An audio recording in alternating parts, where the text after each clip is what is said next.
Welcome, believers. Welcome, conspiracy theorists. Welcome to the wonderfully weird world of the Tinfoil Hat Fan Club. On today's episode, we are going to be talking about the mysterious ancient nanostructures discovered in the Ural Mountains that could rewrite history, okay? Small, really tiny nanostructures. All right, so please stick around and I'll tell you all about it.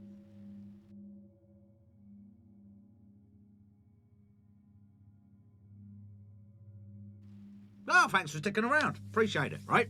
So, let me give you a brief history, right? In 1991, when a team of archaeologists were conducting a geological research of gold extraction in the Ural Mountains of Russia, they were totally shocked to discover numerous strange and mysterious microscopic objects near the bank of Kozhum, Norada, and the Berbenia River, okay? And I will place the pictures behind me. There you go. The ancient nanostructures found in the Ural Mountains, okay? Now, that is highly magnified. And it is the image of the nanostructures, obviously found in Russia. How did they get there? I mean, in the middle of nowhere, I ask you. Look at them. All right. Are they from a crashed UFO? I always bring UFOs into it. Were they from a crashed UFO? Now, the tiny structures are believed to have been the products of an extremely ancient civilization that was supposedly capable of developing nanotechnology about 300,000 years ago. So just think about that, right? 300,000 years ago, there was a civilization who were making them. What's that about? All right, they certainly weren't made by cavemen, eh? So, look, the strange nano pieces are metal coils, as you can see, spiral, and there's some shafts among the list of unidentified components, okay? Unearthed, like I say, during the geological mission in the Ural Mountains. The pieces were actually embedded in 100,000-year-old rock, apparently. The age of these mysterious nanostructures have placed them in the list of what they call UPAs, all right? Out-of-place artefacts, given that the researchers estimate them to be 300,000 years old, doesn't quite fit in our history timeline, does it? Okay, and that is an UPA, right? And I'll give you some examples, right, of UPAs. An UPA is a unique and little understood object found in the historical archaeological records, which falls into an anomalous category, okay, because it doesn't fit the timeline. Right, to say these objects have been found when and where they should not been, and thus challenges the conventional understanding of history. So though the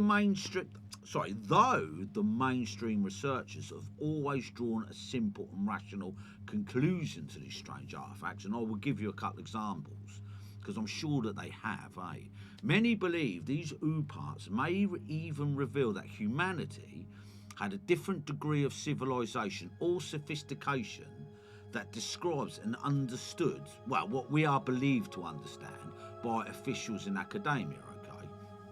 Some even think that the extraterrestrial intelligent beings are the reason beyond the existence of UPAs. Personally, I think it's an ancient civilization. But what do you think? So what do you think? Do you think it's an ancient civilization? Or were they made by ancient aliens and dropped here accidentally? It has to be one of the two, doesn't it? I can't see a caveman making them, can you? So what do you think? Drop me a line, all right? Give me your opinion on it. It's really, I'd love that. Right, to this day, researchers have found out dozens of such UPAs, including the Antikythera mechanism, that I will quickly stick there, okay? That was found in a Greek sunken ship. All right, apparently that's thousands of years old, and it's meant to be an astronomical device, okay, and it tells you where all the stars are and stuff like that. Mate, that's amazing. When they found that, apparently there wasn't even building watches. Right, so that is the Antikythera device, all right. Now, I'll also tell you something else. The Baghdad battery, there it is, right. The Baghdad battery is a name given to a set of 3 artifacts which were found together. A ceramic pot, a tube of copper, and a rod of iron. And the theory is that is a battery. So, you've got to ask yourself, why would they make a battery? Was it to charge a phone? Who knows? I mean, apparently they didn't have any electrical devices back then, so why would they build a battery? All right, so that is an UPA. Right, a second one, the Saqqara bird. I love this one, right? The Saqqara bird is a model made of sycamore wood and mounted on a stick, right? Discovered during the 1898 excavation of a tomb in Saqqara, Egypt. It has been dated to be approximately 200 BCE and is now housed in the Egyptian Museum in Cairo. Now, the fascinating thing about this Saqqara bird is they built a full-size one and they stuck it in a wind tunnel and it flew. All right, what would suggest they understood aerodynamics back in Egyptian times, right? And it kind of goes to who built the pyramids, eh? So they understood aerodynamics. So if they built that, had they built other things like planes? So these things throw that into question, right? Now the last one, because I'm not going to go too deep into it, the London hammer, right? There's the London hammer, also known as the London artifact. It's a hammer made of iron and wood that was found in London, Texas. It was found in 1936. Part of the hammer is embedded in a limey rock concretion, and some say it's over 400 million years old. So, I mean, that would suggest that someone was making hammers back then. Why? Why? And the last one, I've got to mention it, the Nazca lines. What are they about? I mean, if you look at that, right, you see that mountain with the top shaven off. Doesn't that look like something that you could land on? You know, the Nazca lines. I'll blow them out. I mean, I'll stick some pictures behind me. I mean, they really do blow your mind, don't they? So that's an UPAR, right? So these nano things are UPARs. So let's talk back about the nanos, right? Now, the Russian Academy of Science and CICAR had conducted several tests on these mysterious nano objects, and the results were quite interesting, as they found the largest pieces being made of pure copper, where the smaller ones were made from tungsten and molybdenum, the metal that has been used in the spacecrafts and missiles due to the ability to withstand high temperatures. Right, and if you look, I don't know if I can get the picture up, right? The smallest one is 1/10,000th of an inch. That's mad, isn't it? I mean, so I'm just going to stick it out there. If a caveman could make that, and obviously they can't, you know, bearing in mind they lived in caves and, you know, they were hunter-gatherers and they were building fires, and why would I want to build that, you know? So an UPAR throws out the timeline. Are they lying to us? Do they have stuff that you know, they do reckon they've stuck stuff under the Vatican, don't they? Something is amiss, isn't it, all right? Now, later, these strange materials were submitted to an extensive research at the facilities in Helsinki, St. Petersburg, and Moscow to find out more about their origins and composition.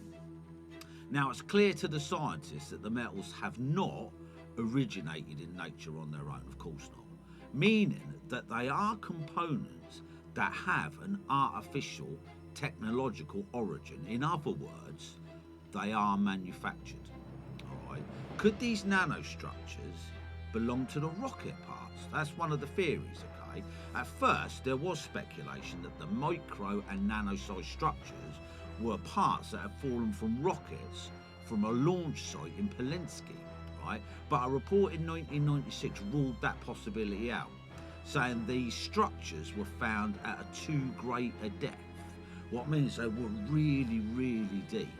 If a rocket had exploded, it would be scattered, wouldn't it? And if, say, it snowed, it would be buried in snow. Certainly wouldn't be buried in rock, would it? So that was ruled out. But, you know, the rural mountains where they found this, all right, there are loads of stuff going on there. So the mystery of the Ural Mountains of Russia, where the ancient structures were found, right? Since the World War era, the Ural Mountains have frequently come up with a number of mysterious events. The most famous which is the Dyatlov Pass incident, where a group of trained Russian hikers were all found dead under the mysterious circumstances, and the way they died was truly horrendous. And you've got to check out my video on that. I have done one, all right? Please check it out, right? Since then, there are so many conspiracy theories behind their deaths, but the incident still remains a mystery. Was it a Yeti? I mean, UFOs were blamed. An orb was spotted by a different set of hikers about 50 miles away. Check that out, it is really interesting. So the Ural Mountains are well known for incidents. Now, the ancient alien theorists believe the site of the Ural Mountains, from where the strange nanostructures were discovered, is the evidence of an alien presence hundreds of thousands of years ago. Are you going to buy the UFO theory, the ancient alien theory, or are you going to accept the fact that it might have been an ancient civilization that us right now, have no idea about? You know, they call us a species in amnesia. We generally don't know about our proper past. So that's a question, isn't it? That's a question. So the nanos, yeah, I mean, they do freak you out a little bit, don't they? All right. So thanks for looking into this one. I really appreciate it. And as I say, check out the UPAs. And check out the Antikythera mechanism. It's really, really interesting. I was going to do a video on it, but it's so technical. The device is so technical, I couldn't even read it. That's how technical it is. And, you know, that was meant to be made by people who hadn't even invented the watch. It's weird, isn't it? Okay, thanks for sticking around. I much appreciate it. Please like and subscribe if you can. That would be great. And that supports my channel. Check out my Facebook channel, my Facebook page. That is the Tinfoil Hat Fan Club as well. Please go onto my YouTube channel if you can. That would be great. That supports my case. And I will catch you on the next one. Thanks very much.